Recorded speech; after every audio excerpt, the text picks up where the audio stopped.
Kanal K.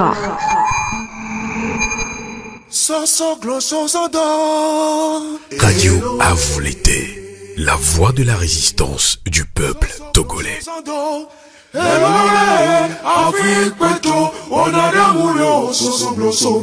Je ne vais plus vous présenter à la diaspora puisque vous êtes très connu de la diaspora.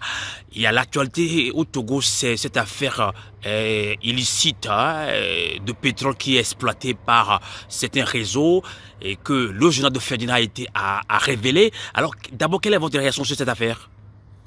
Je pense que l'investigation, en tout cas le journaliste d'investigation qu'est M. Ferdinand Haïté, a fait son travail, celui de mettre en lumière des affaires soit illicites ou alors en tout cas des réseaux qui donc sont organisés en vue de saper l'action publique. Donc il semble normal que nous puissions nous prendre ou nous saisir de cette affaire afin de l'éclaircir au mieux et savoir donc comment est-ce que l'argent public est utilisé au Togo, même si nous savons que la corruption règne en maître et que les détournements se font loi. En tout cas, 500 milliards, c'est quand même beaucoup pour les Togolais qui vivent dans la misère. Et il y a déjà eu une manifestation ou bien une mobilisation lancée autour de Ferdinand Haïté pour un soutien à son journal. Comment est-ce que vous pensez que cette organisation peut se faire dans la diaspora?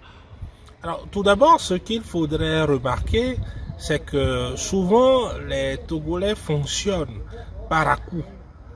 C'est-à-dire qu'on attend que la situation se produise pour pouvoir réagir. Or, on peut aussi être dans l'anticipation.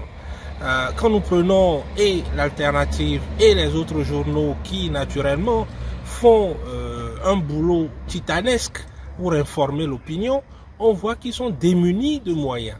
Donc, la diaspora ne peut pas attendre que survienne une situation comme celle que nous connaissons avant de réagir. Maintenant, pour revenir à votre question, naturellement, il va falloir que la diaspora s'organise pour non seulement soutenir l'alternative dans cette situation, c'est-à-dire à faire en sorte que... Financièrement, hein, on parle de financier. Absolument. Il faudrait les soutenir financièrement et puis au-delà, parce qu'il ne faut pas s'arrêter qu'à cette affaire d'Adjakli, parce que quoi que l'on dise, le journal alternatif n'est pas à son premier, ou en tout cas n'en est pas à sa première révélation. Donc ça veut dire que la diaspora ne doit pas s'organiser que spontanément autour de cette affaire. Il faut aller un peu plus loin en achetant, par exemple, les journaux.